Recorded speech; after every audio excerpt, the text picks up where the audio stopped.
হাসিনা পালিয়ে যাওয়ার সেই খবর পৃথিবীর সবাই জানে, কিন্তু 3 থেকে 5 তারিখ পর্যন্ত ক্যান্টনমেন্টে কিছু ঘটনা ঘটেছে, যেই ঘটনা এখনো আমাদের কাছে অজানা। 3 তারিখ সেনাপ্রধানের ওই ভার্চুয়াল মিটিংয়ের পর মোটামুটি নিশ্চিত হয়ে যায় শেখ হাসিনা অধ্যায় বাংলাদেশের শেষ।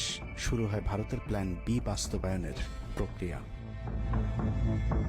3 তারিখ রাতে আসিফ নজরুলের সাথে ডিজিএফআই কার্যালয়ের পাশের একটি ভবনে আসিফ নজরুলের ঘনিষ্ঠ বন্ধু major general Hamid, lieutenant general Mujib এবং মেজর জেনারেল ফেরদৌস সেলিমের একটি গোপন বৈঠক হয়, যেখানে ভারতীয় গোয়েন্দা সংস্থার 16 জন কর্মকর্তা উপস্থিত ছিলেন। মূলত 5 তারিখ শেখ হাসিনা পদত্যাগ করার পর করণীয় নির্ধারণ করতেই ওই বৈঠক অনুষ্ঠিত হয়। দীর্ঘ এই বৈঠক শেষে মোট 3টি বিকল্প নির্ধারণ করা হয়। প্রথমটি জরুরি অবস্থা জারি করে সেনাবাহিনীর হাতে ক্ষমতা দেয়া, দ্বিতীয়টি আসিফ নজরুলকে প্রধান উপদেষ্টা করে একটি অন্তর্বর্তীকালীন সরকার গঠন।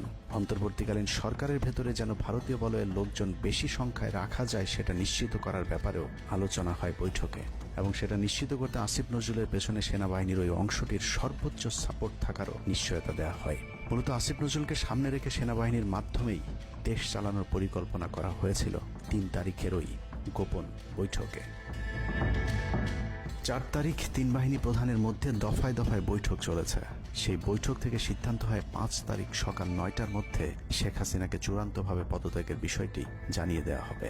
এর পরপরই আসিফ নজরুলকে আবারও ক্যান্টনমেন্টে ডেকে আনা হয় এবং শেখ হাসিনার পদত্যাগের পর আওয়ামী নেতা কর্মীদেরকে যতটা সম্ভব নিরাপত্তা দেয়া, বেসরকারি বিভিন্ন প্রতিষ্ঠানগুলোতে যতটা সম্ভব আগের কর্মকর্তাদেরকে রেখে দেয়া এবং বিটিআর হত্যাকাণ্ড নিয়ে কোনো ধরনের পদক্ষেপ না নেওয়ার সহ বেশ কিছু করণীয় ঠিক করে দেওয়া হয়। দীর্ঘ সেই আলোচনার কারণে 4 তারিখ সারা রাত ক্যান্টনমেন্টে অবস্থান করেছেন আসিফ নজরুল। তাৎক্ষণিক আসিফ নজরুলের কাঁধে 2টি দায়িত্ব দেওয়া হয়: আর্মির প্রতি সকলের আস্থা তৈরি করা এবং হাসিনার পদত্যাগের পরপর ছাত্রদেরকে সেনাবাহিনীর নিয়ন্ত্রণে নিয়ে আসা। কথা মতো আসিফ নজরুল 4 তারিখ রাত এবং 5 তারিখ খুব সকালে ক্যান্টনমেন্টে বসে ফেসবুকে তিনি 2টি পোস্ট করেন। পোস্টের প্রথমটি 4 তারিখ রাতে সেনাবাহিনীকে প্যাট্রিয়ট সম্বোধন করে করা হয়, যেন সেনাবাহিনীর প্রতি ছাত্র জনতার আস্থা বেড়ে যায়, এবং পরেরটি সংখ্যালঘুদের বাড়ি ঘরে হামলা না চালানোর অনুরোধ করে পোস্ট করা হয়। দুপুর 12টার আগে আসিফ নজরুলের করা হিন্দুদেরকে নিয়ে ওই পোস্টে প্রমাণ করে আসিফ নজরুল আগে থেকেই জানতেন কিছুক্ষণ পর আসলে কি ঘটতে যাচ্ছে। আমরা এখন আর্মি চিফের সাথে একটা আলোচনায় আছি। আমি যতটুকু ওনার সাথে কথা বলেছি, আমার কাছে মনে হয়েছে, আশা করছি আপনাদের জন্য অনেক বড় সুসংবাদ আসছে।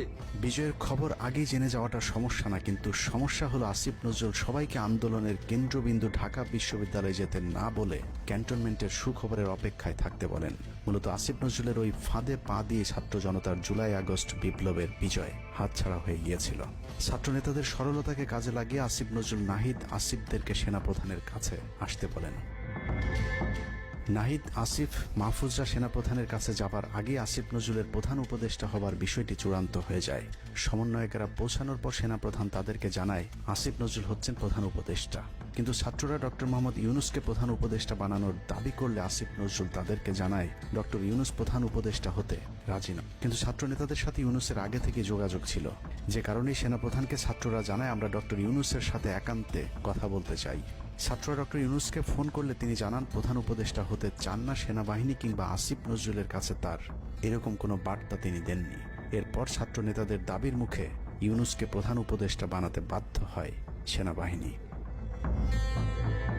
ডক্টর মোহাম্মদ ইউনূসকে প্রধান উপদেষ্টা করা হলেও ক্ষমতার কেন্দ্রে থেকে যায় ভারত নিয়ন্ত্রিত ক্যান্টনমেন্টের মদতপুষ্ট আসিফ নজরুল, যাকে তারা সুনিপুণভাবে গেল এক যুগে তিলে তিলে তৈরি করেছেন। আসিফ নজরুল তার মন্ত্রণালয় বাইরেও সবখানে নিয়োগ থেকে বদলি বরখাস্তের একক ক্ষমতা ভোগ করতে থাকে। একদিকে সেনাবাহিনীর ছত্রছায়া আসিফ নজরুলের হাত ধরে ভারতীয় এজেন্টদেরকে গুরুত্বপূর্ণ সব পদে বসানো হচ্ছিল, অন্যদিকে চলছিল পুরো দেশ দখলের ভয়ঙ্কর ষড়যন্ত্র। কিন্তু ছাত্রদের চাপের মুখে আসিফ নজরুলের পরিবর্তে ডক্টর মোহাম্মদ ইউনূসের প্রধান উপদেষ্টা হবার বিষয়টি কোনোভাবেই মেনে নিতে পারেনি সেনাবাহিনীর ভারতপন্থী অংশটি, যে কারণে 5 তারিখ রাতেই একটি ব্যর্থ সেনাকুয়ের ষড়যন্ত্র করা হয়েছিল। 5 তারিখের পরপর ইউনূসের একের পর এক ভারতীয় আগ্রাসন বিরোধী বক্তব্যে আতঙ্কিত হয়ে ওঠে ভারতীয় বলয়, যে কারণে 8 তারিখ শপথ নেয়ার আগেই ডক্টর মোহাম্মদ ইউনূসকে হত্যা করে সেনাকুয়ের আরেকটি চেষ্টা চালায় সেনাবাহিনী।